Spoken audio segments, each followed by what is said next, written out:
இலங்கையில் ஈஸ்டர் நாள் குண்டுவெடிப்பில் உயிரிழந்தோர் எண்ணிக்கை 359ஆக அதிகரித்துள்ளது. தாக்குதல் எச்சரிக்கையை புறக்கணித்ததற்கு பொறுப்பேற்ற பாதுகாப்புத்துறை செயலாளர் மற்றும் காவல்துறை தலைவர் பதவி விலக அந்நாட்டு அதிபர் சிறிசேன உத்தரவிட்டுள்ளார். இலங்கையின் கொழும்பு நகரில் ஈஸ்டர் தினமான கடந்த ஞாயிற்றுக்கிழமை தேவாலயங்கள், நட்சத்திர விடுதிகளை குறிவைத்து நடத்தப்பட்ட பயங்கரவாத தாக்குதல்களில் உயிரிழந்தோரின் எண்ணிக்கை புதன்கிழமை நிலவரப்படி 359ஆக அதிகரித்துள்ளது. 500க்கும் மேற்பட்டோர் கொழும்புவின் பல்வேறு மருத்துவமனைகளில் அனுமதிக்கப்பட்டு சிகிச்சை பெற்று வருகின்றனர். உடல் சிதைந்து உயிரிழந்த பலரை அடையாளம் காண்பதில் சிக்கல் நீடிக்கிறது. உயிரிழந்தோரின் உடல்கள் வைக்கப்பட்டுள்ள இடத்தின் அருகிலும் உச்சகட்ட பாதுகாப்பு போடப்பட்டுள்ளது. கொழும்புவின் வெள்ளவெட்டா பகுதியில் திரையரங்கு ஒன்றின் வாயிலில் கைவிடப்பட்ட நிலையிலிருந்த ஸ்கூட்டரில் வெடிகுண்டு இருப்பதாக தகவல் பரவியதால் பரபரப்பு ஏற்பட்டது. இதனையடுத்து ஸ்கூட்டரை போலீசார் கட்டுப்பாடான முறையில் வெடிவைத்து தகர்த்தனர்.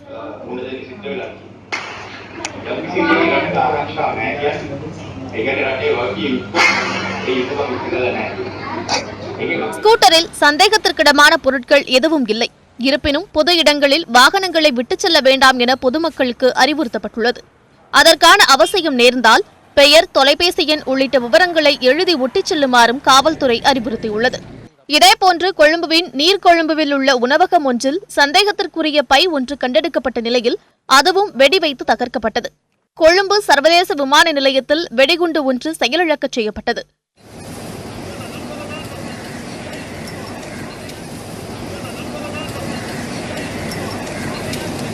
குண்டுவெடிப்பால் மக்கள் மனதில் ஏற்பட்ட அச்சம் இன்னும் நீங்காத நிலையில் கொழும்பு நகர் உச்சகட்ட உஷார் நிலையில் உள்ளது.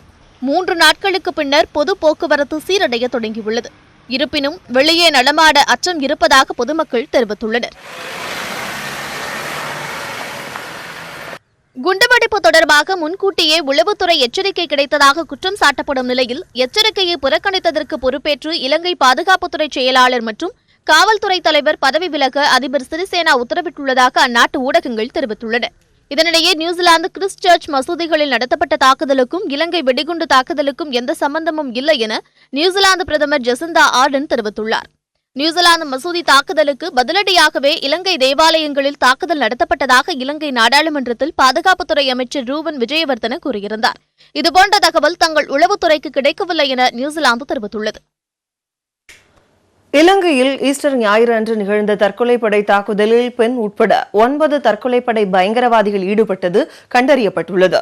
தாக்குதலில் ஈடுபட்ட அனைவரும் உள்நாட்டினரே என அறிவிக்கப்பட்டுள்ள நிலையில் நாடு முழுவதும் 60 பேரை கைது செய்து விசாரணை மேற்கொள்ளப்பட்டு வருகிறது.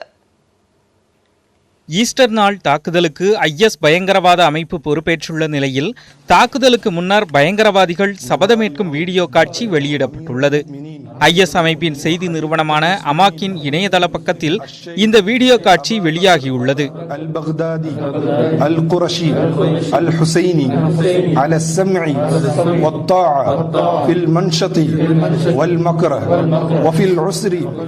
இதனிடையே தாக்குதல் தொடர்பாக இலங்கை பாதுகாப்பு அமைச்சர் ரூவன் விஜயவர்தன மற்றும் காவல்துறை உயர்மட்ட அதிகாரிகள் செய்தியாளர்களை சந்தித்து விளக்கம் அளித்தனர்.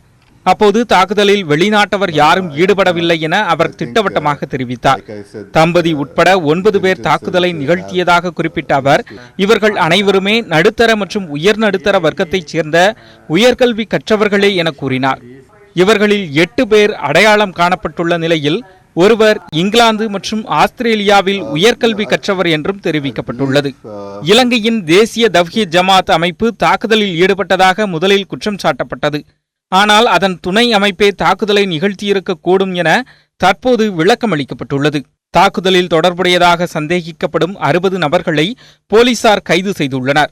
இவர்களில் 32 பேரை இலங்கையின் CID போலீசார் காவலில் எடுக்கப்பட்டு விசாரணை நடத்தப்பட்டு வருகிறது. தாக்குதல் தொடர்பான விசாரணையில் இந்திய உளவுத்துறை உதவி வருவதாக நியூஸ் 18 தொலைக்காட்சிக்கு அளித்த பேட்டியில் ரூவன் விஜயவர்தன கூறினார். What was the very specific input that you got from India? Sorry? From India. No, the Indian agencies have been helping us, like I said, but I cannot tell you exactly what the specific intel that they have given us. But they are helping us with conducting our investigations at the moment. They've been very helpful, and we are extremely thankful to the Indian agencies. How scary is the situation, and how much of it is under control? No, it is absolutely. I mean, after such an event, it is obviously it's a traumatic event.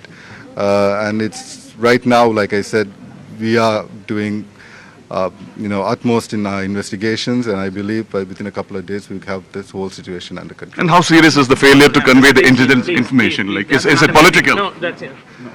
Well, there has been lapses, and like I said, we are looking into those lapses and to make sure that it doesn't happen in the future. Thank you so much. தாக்குதல் தொடர்பான அச்சம் விலகாத நிலையில் இலங்கை முழுவதும் இன்று இரவு 10 மணி முதல் நாளை அதிகாலை 4 மணி வரையிலும் ஊரடங்கு உத்தரவு பிறப்பிக்கப்பட்டுள்ளது. இதனிடையே இந்திய உளவுத்துறை எச்சரிக்கையை இலங்கை அதிகாரிகள் வேண்டுமென்றே புறக்கணித்ததாக அந்நாட்டின் அமைச்சர் லக்ஷ்மண் கிரியல்லா குற்றம் சாட்டியுள்ளார். ஏப்ரல் 4ஆம் தேதியே இந்திய உளவுத்துறை எச்சரிக்கை பகிரப்பட்டும் இதன் பின்னர் அதிபர் சிறிசேன தலைமையில் நடைபெற்ற தேசிய பாதுகாப்பு கவுன்சில் கூட்டத்தில் இதுகுறித்து பகிரப்படவில்லை எனவும் அவர் விமர்சித்துள்ளார். பாதுகாப்பு விவகாரங்களில் அரசின் செயல்பாடு ஏமாற்றமளிப்பதாக 100க்கும் மேற்பட்டோர் உயிரிழந்த புனித செபஸ்தியார் தேவாலய பாதிரியார் குறை கூறியுள்ளார். They knew it years before. According to them, it's 2014 they started. So, what can I say? So if you think with whom you are more disappointed, with whom you are more resented. Unfortunately, we had been a nation we have been had disasters due to the war 30 years. Once again, this started. It is on my part. If I talk, it is our fortune or misfortune. தாக்குதல் நிகழ்ந்து 3 நாட்களுக்கு பின்னரும் இறந்தவர்களின் உடல்கள் அடக்கம் செய்யப்பட்டு வருகின்றன. செபஸ்தியார் தேவாலயத்திற்கு அருகில் அமைக்கப்பட்டுள்ள மிகப்பெரிய சவக்கிடங்கில் உயிரிழந்தோருக்கு மொத்தமாக இறுதிச் சடங்குகள் நடத்தப்பட்டு வருகின்றன.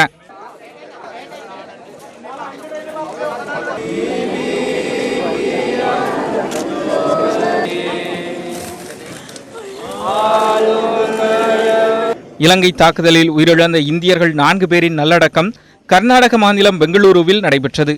கர்நாடக தேர்தலுக்கு பின்னர் ஓய்வுக்காக இலங்கை சென்ற மதச்சார்பற்ற ஜனதா தளம் கட்சியின் நிர்வாகிகள் 8 பேர் ஈஸ்டர் தாக்குதலில் உயிரிழந்தனர்.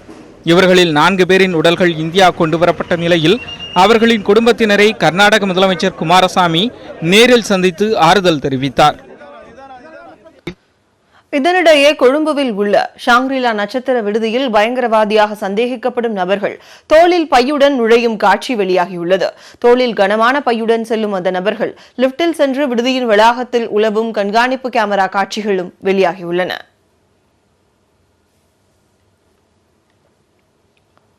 தலைமை நீதிபதியை பாலியல் புகாரில் சிக்க வைக்க சதி நடைபெற்றதா என்பது குறித்து விசாரிப்பது தொடர்பாக சிபிஐ, உளவுத்துறை இணை இயக்குநர்கள், டெல்லி காவல்துறை ஆணையர் ஆகியோருடன் உச்சநீதிமன்ற நீதிபதிகள் ஆலோசனை நடத்தினர். உச்சநீதிமன்ற தலைமை நீதிபதி ரஞ்சன் கோகாய்க்கு எதிராக பாலியல் வழக்கு தொடுக்க தன்னை சிலர் அணுகியதாகவும் அதற்காக தனக்கு 1.5 கோடி ரூபாய் வரை லஞ்சம் வழங்க முற்பட்டதாகவும் வழக்கறிஞர் உத்சவ் பெயின்ஸ் குற்றம் சாட்டினார். இது தொடர்பாக அவர் தாக்கல் செய்த மனு நீதிபதிகள் அருண் மிஸ்ரா உள்ளிட்ட அமர்வு முன்பு விசாரணைக்கு வந்தது. தனக்கு லஞ்சம் வழங்குவதற்காக பேரம் பேசப்பட்ட சிசிடிவி காட்சிகள் மற்றும் ஆவணங்களை உச்சநீதிமன்றத்தில் பெயின்ஸ் தாக்கல் செய்தார். இதையடுத்து இந்த வழக்கை விசாரிப்பது குறித்து ஆலோசிப்பதற்காக சிபிஐ, உளவுத்துறை இயக்குநர்கள் மற்றும் டெல்லி காவல்துறை ஆணையர் உடனடியாக ஆஜராக நீதிபதிகள் உத்தரவிட்டனர்.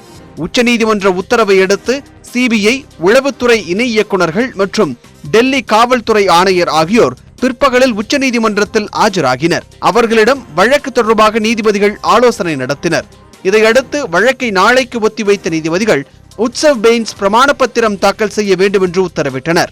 முன்னதாக தலைமை நீதிபதி மீது பெண் ஊழியர் கொடுத்த பாலியல் புகார் குறித்து விசாரிக்க உச்சநீதிமன்ற மூத்த நீதிபதி எஸ்.ஏ. போப்டே, என்.வி. ரமணா மற்றும் இந்திரா பானர்ஜி ஆகியோரை கொண்ட குழு நேற்று அமைக்கப்பட்டது.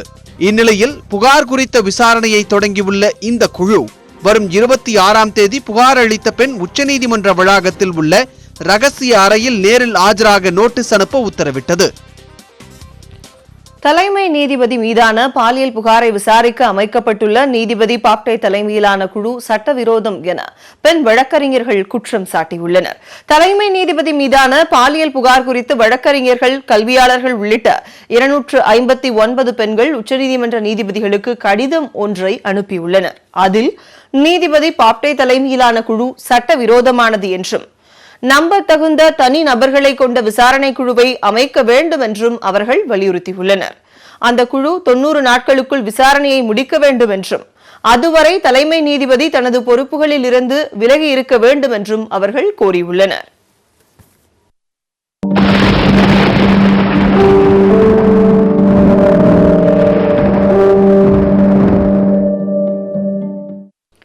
இந்திய பெருங்கடல் பகுதியில் நாளை காற்றழுத்த தாழ்வு நிலை உருவாகும் என்று வானிலை ஆய்வு மையம் தெரிவித்துள்ளது. இதனிடையே தமிழகத்தின் பல்வேறு இடங்களில் கோடை மழையால் வாழை மரங்கள் முற்றிலும் சேதமடைந்துள்ளன.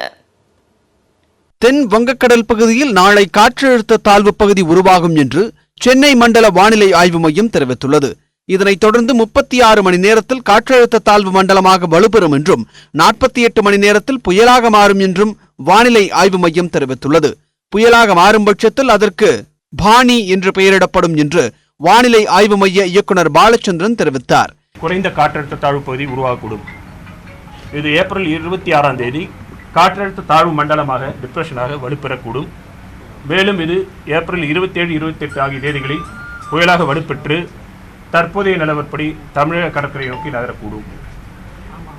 மீனவர்கள் ஏப்ரல் 26ஆம் தேதி முதல் கடலுக்குள் செல்ல வேண்டாம் என்று அறிவுறுத்தப்படுகிறார்கள். இதனிடையே சேலம் மாவட்டத்தில் உள்ள ஆத்தூர், தம்மம்பட்டி, கெங்கவள்ளி, கூடமலை உள்ளிட்ட பகுதிகளில் ஏராளமான ஏக்கர் பரப்பளவில் வாழை மரங்கள் சேதமடைந்தன. சூறாவளி காற்றுடன் பெய்த கனமழையால் ஏராளமான ஏக்கரில் வாழை மரங்கள் முறிந்து விழுந்தன. வாழை குலை தள்ளும் நிலையில் இருந்த மரங்கள் முறிந்ததால் பல லட்சம் ரூபாய் நஷ்டம் ஏற்பட்டுள்ளதாக விவசாயிகள் வேதனை தெரிவித்துள்ளனர். இதேபோல் தூத்துக்குடி மாவட்டம் கோவில்பட்டி அருகே சூறாவளி காற்றுடன் பெய்த கனமழையால் அறுவடைக்கு தயாராக இருந்த வாழை மரங்கள் முறிந்து விழுந்தன. முடுக்கலான்குளம், செட்டிக்குறிச்சி ஆகிய பகுதிகளில் பல லட்சம் ரூபாய் இழப்பு ஏற்பட்டுள்ளதாக விவசாயிகள் தெரிவித்தனர். மதுரை மாவட்டம் கள்ளிக்குடி தாலுகாவில் உள்ள திருமால் கிராமத்தில் முனியாண்டி என்பவரது 2 ஏக்கர் வாழை மரங்கள் சேதமடைந்தன. பலத்த காற்று வீசியதில் குலையுடன் இருந்த வாழை மரங்கள் வேரோடு சாய்ந்தன. கோடை மழையால் பாதிக்கப்பட்ட விவசாயிகளுக்கு நிவாரணம் வழங்க வேண்டும் என்று விவசாயிகள் கோரிக்கை விடுத்துள்ளனர். அரவக்குறிச்சி சட்டமன்ற தொகுதியில் போட்டியிடும் திமுக வேட்பாளர் செந்தில் பாலாஜி வேட்புமனுவை தாக்கல் செய்தார். 4 தொகுதிகளிலும் நாம் தமிழர் கட்சி சார்பில் போட்டியிடும் வேட்பாளர்களும் அறிவிக்கப்பட்டுள்ளனர். அரவக்குறிச்சி, திருப்பரங்குன்றம், சூலூர் மற்றும் ஓட்டப்பிடாரம் சட்டமன்ற தொகுதிகளுக்கான இடைத்தேர்தல் அடுத்த மாதம் 19ஆம் தேதி நடைபெறுகிறது. அரவக்குறிச்சி தொகுதியில் திமுக சார்பில் போட்டியிடும் வேட்பாளர் செந்தில் பாலாஜி தனது வேட்புமனுவை தாக்கல் செய்தார். முன்னதாக அரவக்குறிச்சியில் திமுக தேர்தல் பணிமனையை அவர் திறந்து வைத்தார். அவருடன் அரவக்குறிச்சி தொகுதி திமுக தேர்தல் பொறுப்பாளரும் முன்னாள் அமைச்சருமான பொன்முடி உடனிருந்தார். இதையடுத்து ஆட்டம் பாட்டத்துடன் ஊர்வலமாக சென்ற செந்தில் பாலாஜி அரவக்குறிச்சி வட்டாட்சியர் அலுவலகத்தில் தேர்தல் நடத்தும் அலுவலரிடம் தமது வேட்புமனுவை தாக்கல் செய்தார்.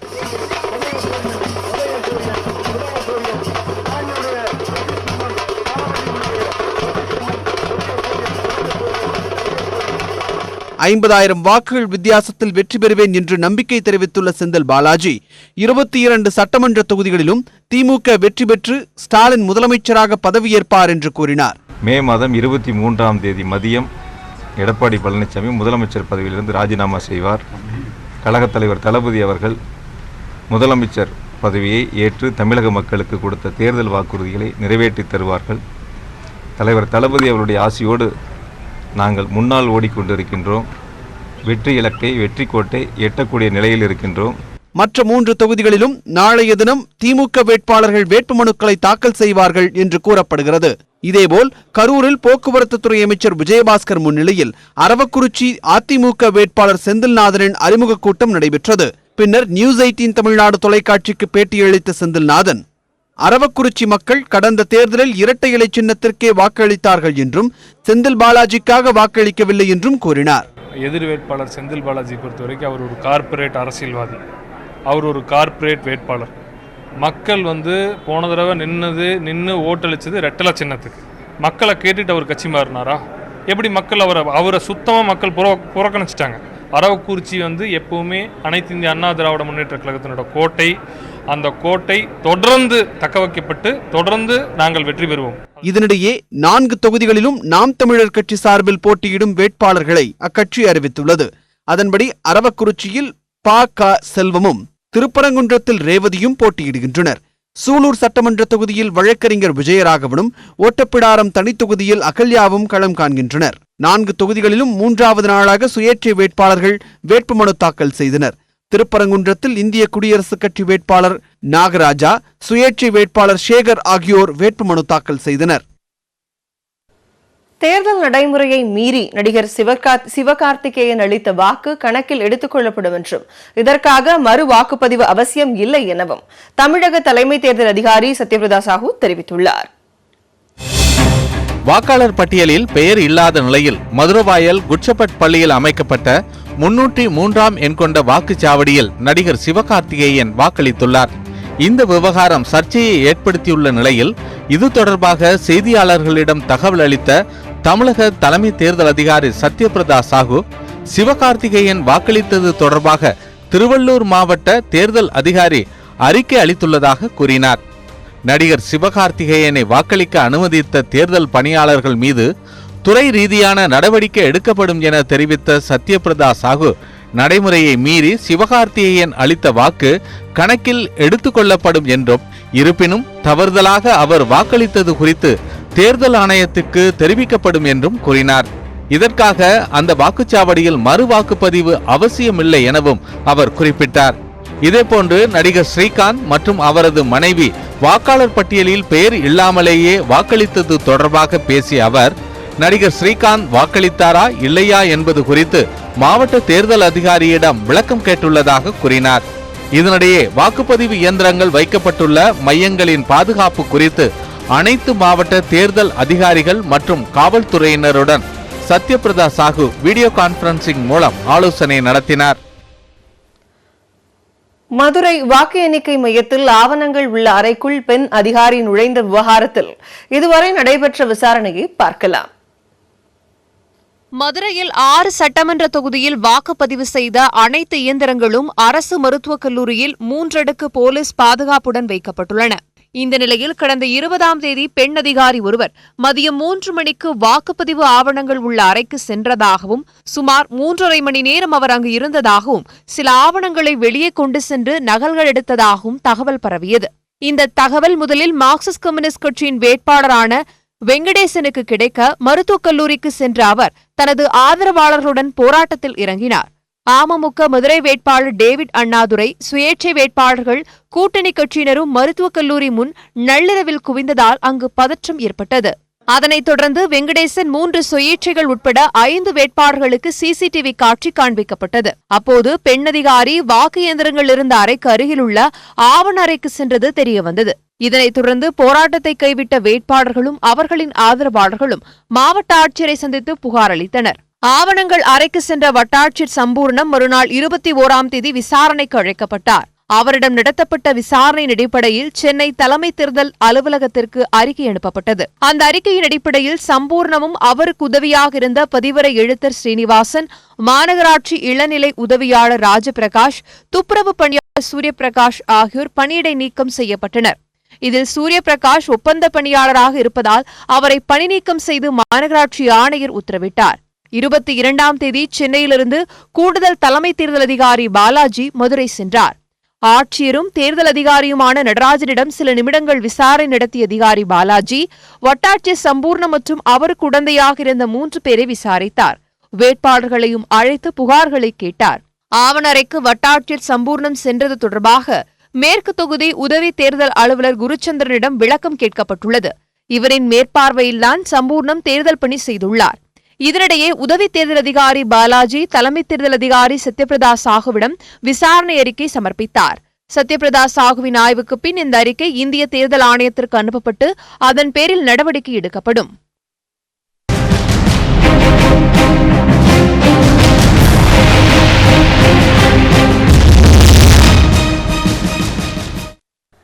இரட்டை இலை சின்னத்தை OPS மற்றும் EPS ஆகியோருக்கு ஒதுக்கியதை எதிர்த்து உச்சநீதிமன்றத்தில் சசிகலா தரப்பில் சீராய்வு மனு தாக்கல் செய்யப்பட்டுள்ளது. முதலமைச்சர் பழனிசாமி மற்றும் துணை முதலமைச்சர் ஓ பன்னீர்செல்வத்தின் ஒருங்கிணைந்த அணிக்கு இரட்டை இலை சின்னத்தை அண்மையில் தேர்தல் ஆணையம் அளித்து உத்தரவிட்டது. இதனை எதிர்த்து சசிகலா மற்றும் டிடிவி தினகரன் சார்பில் டெல்லி உயர்நீதிமன்றத்தில் மனு செய்யப்பட்டது. சசிகலா தரப்பின் மனுவை டெல்லி உயர்நீதிமன்றம் தள்ளுபடி செய்தது. இதனை அடுத்து சசிகலா தரப்பினர் உச்சநீதிமன்றத்தில் மேல்முறையீடு செய்தனர். அந்த மனுவில் 2017ஆம் ஆண்டு இரட்டை இலையை இபிஎஸ் ஓபிஎஸ் ஆகியோருக்கு தேர்தல் ஆணையம் வழங்கியதற்கு தடை கோரப்பட்டது. எனினும் உச்சநீதிமன்றம் இந்த வழக்கை முடித்து வைத்தது. இந்த நிலையில் உயர்நீதிமன்ற அறிவிப்பை பரிசீலனை செய்யும் மறுசீராய்வு மனுவை சசிகலா தரப்பில் இன்று தாக்கல் செய்யப்பட்டது.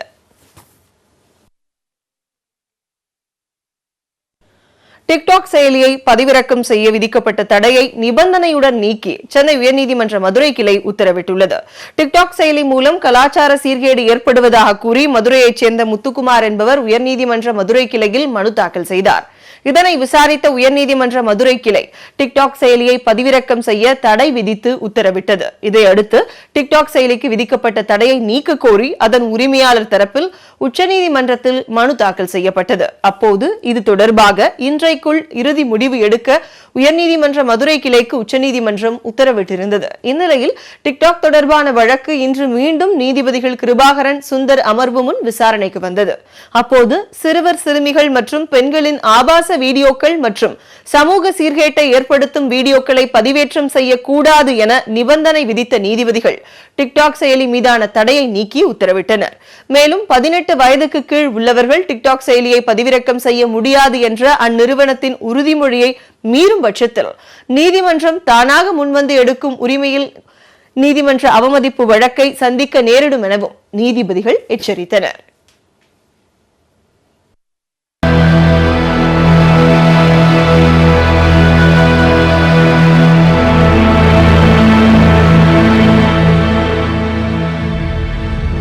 பாலிவுட் நடிகர் அக்ஷய்குமார் பிரதமர் நரேந்திர மோடியுடன் நடத்திய கலந்துரையாடலில் பல சுவாரஸ்ய நிகழ்வுகள் இடம்பெற்றுள்ளன.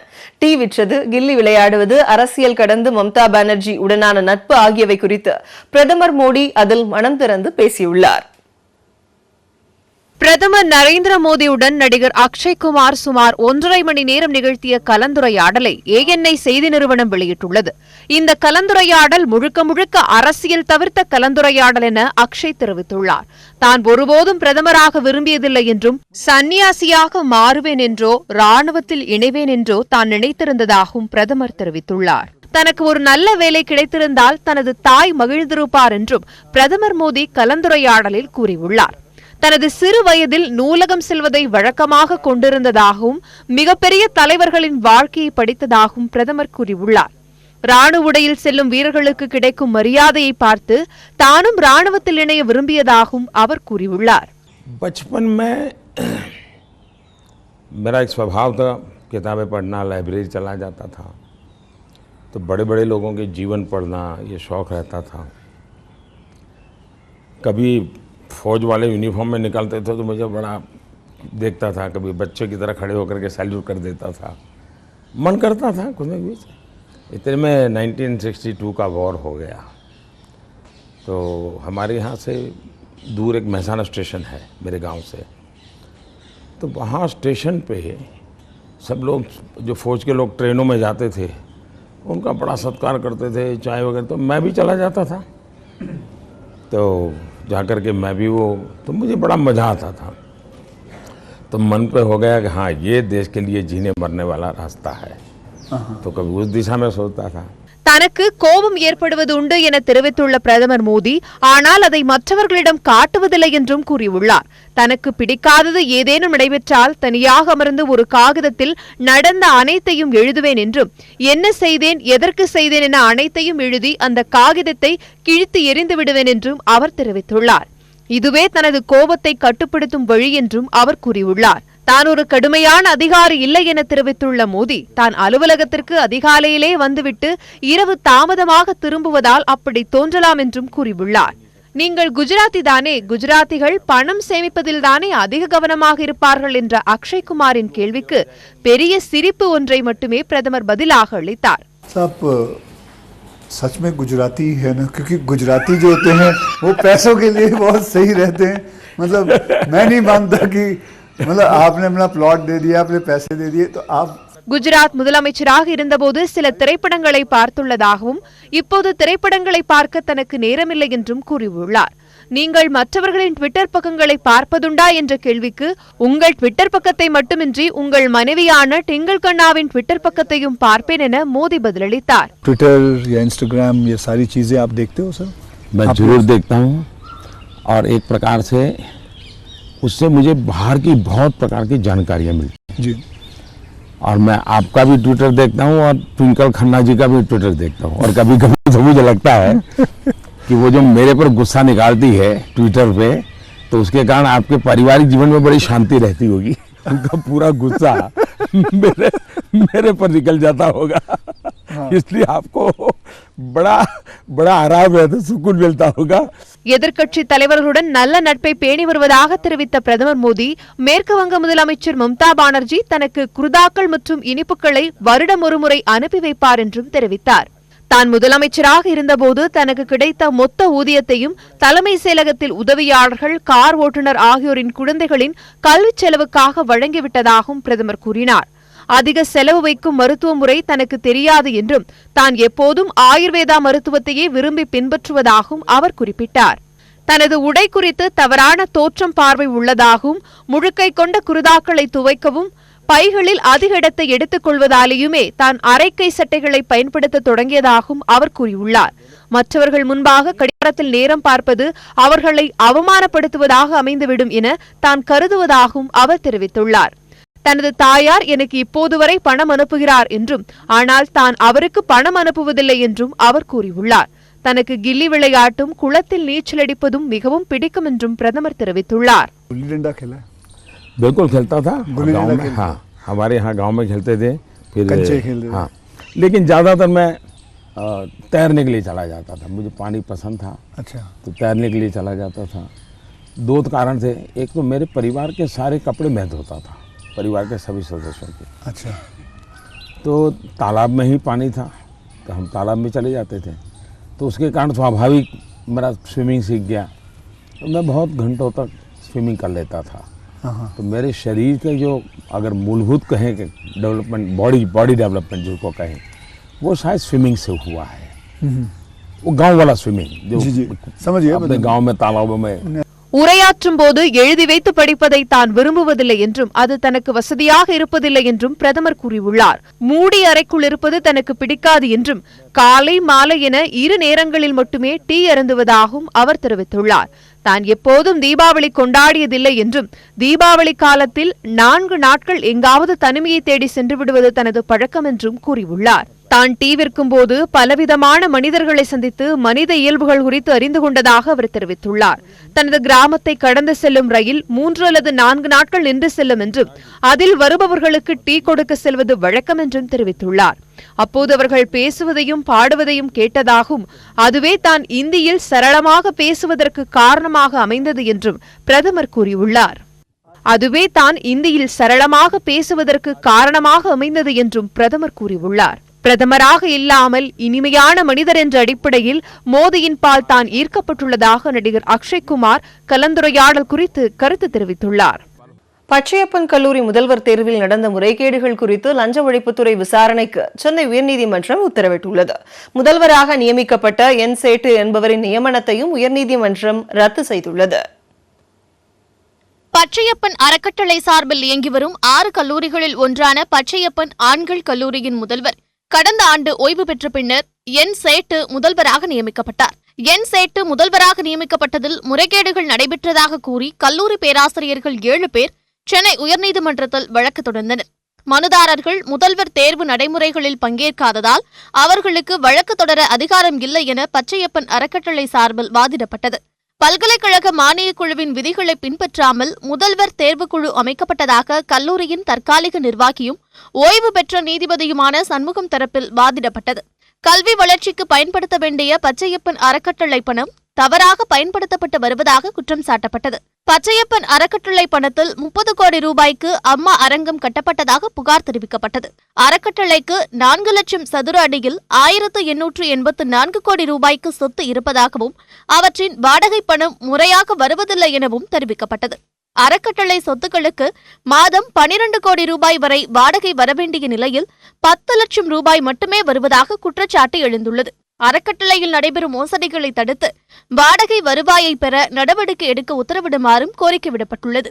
சண்முகம் தரப்பு வாதங்களை ஏற்றுக்கொண்ட நீதிபதி முதல்வராக என் சேட்டு நியமனம் செய்யப்பட்டதை ரத்து செய்து உத்தரவிட்டார். விதிகளை பின்பற்றி மீண்டும் முதல்வர் தேர்வு நடைமுறைகளை மேற்கொள்ள இடைக்கால நிர்வாகிக்கு உத்தரவிட்ட நீதிபதி நடைமுறைகளை விரைந்து முடிக்க அறிவுறுத்தினார்.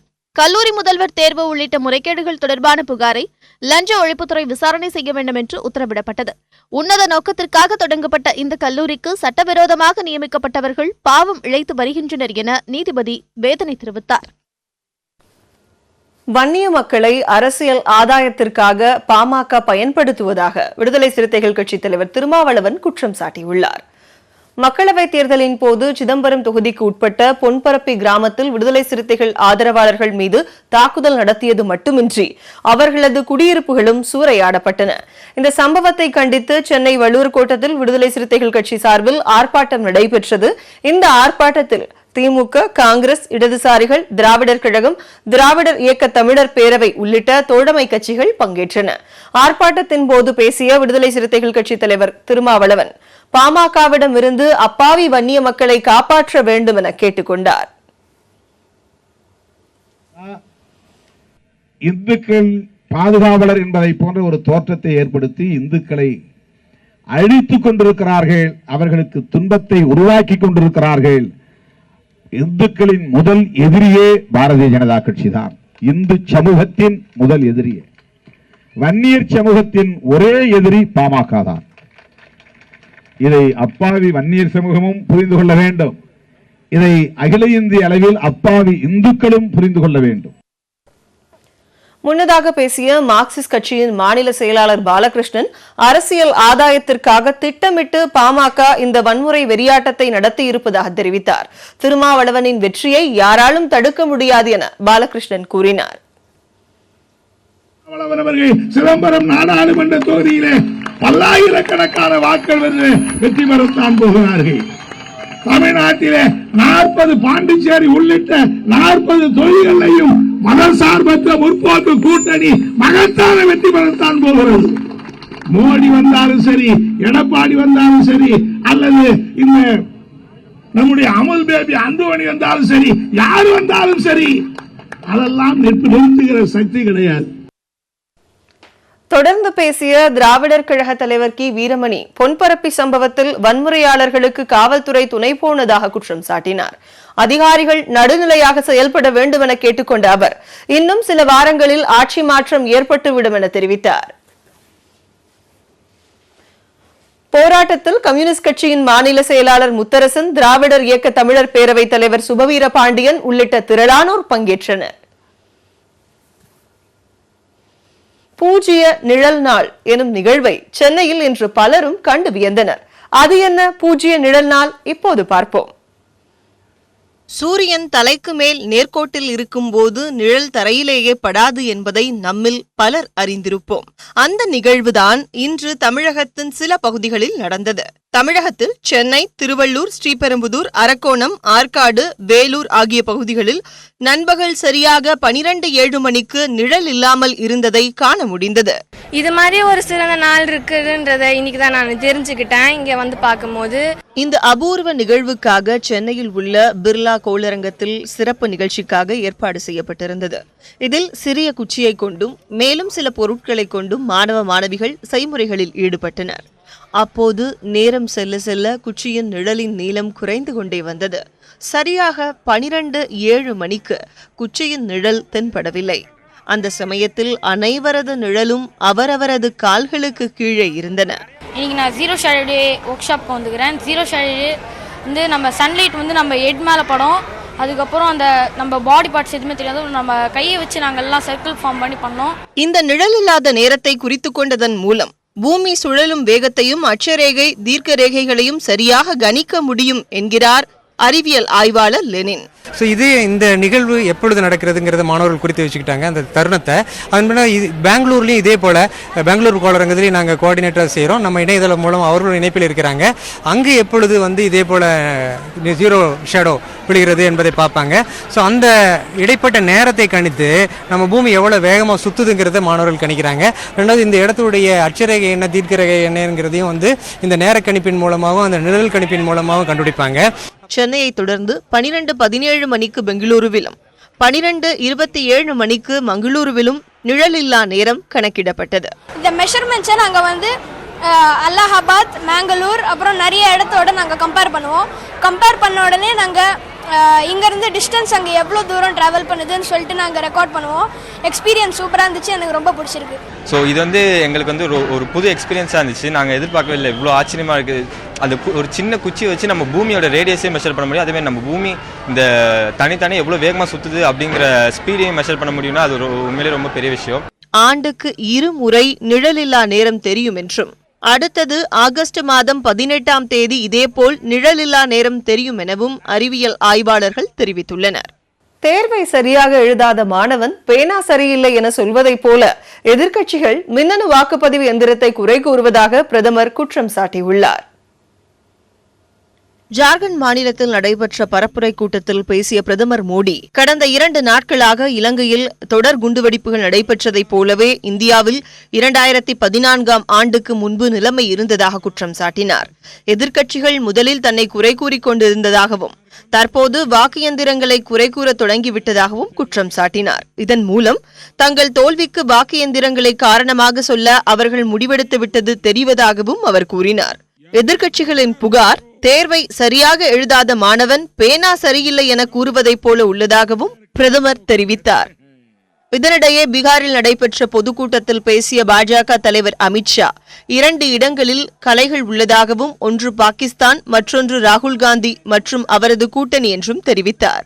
மேலும் பாகிஸ்தானின் தீவிரவாதிகள் கொல்லப்பட்டால் உங்கள் முகம் ஏன் சோர்வடைந்து விடுகிறது, அவர்கள் என்ன உங்கள் உறவினர்களா என்றும் அமித்ஷா கேள்வி எழுப்பினார். பாதுகாப்பு படையினருக்கான சிறப்பு அதிகார சட்டத்தை ரத்து செய்ய ராகுல் காந்தியின் வாழ்நாள் முழுக்க முடியாது என்றும், ஒருவேளை ராகுலின் குடும்பத்திலிருந்து இன்னொரு தலைவர் வந்தால் கூட அது முடியாது என்றும் அவர் தெரிவித்தார். உத்தரப்பிரதேச மாநிலம் படேப்பூர் பகுதியில் நடைபெற்ற கூட்டத்தில் காங்கிரஸ் பொதுச் செயலாளர் பிரியங்கா கலந்து கொண்டு பேசினார்.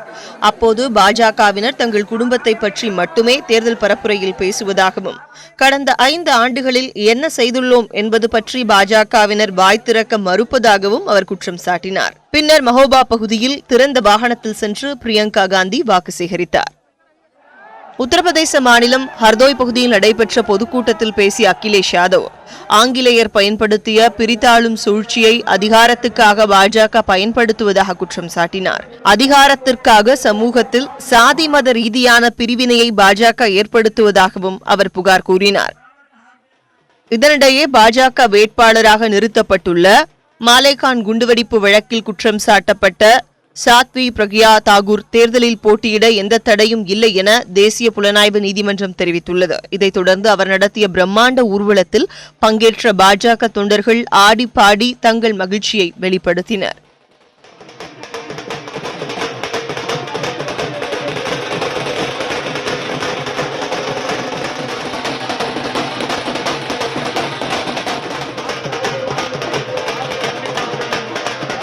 காஷ்மீரில் செய்தியாளர்களிடம் பேசிய மெஹபூபா முப்தி, காஷ்மீர் பிரிவினைவாத இயக்க தலைவர் யாசின் மாலிக்கை உடனடியாக விடுவிக்க வேண்டும் என வலியுறுத்தினார். சாத்வி பிரக்யா தாகூர் ஆகியோர் சுதந்திரமாக இருக்கும்போது யாசின் மாலிக்கை சிறையில் அடைப்பதா என்றும் அவர் கேள்வி எழுப்பினார்.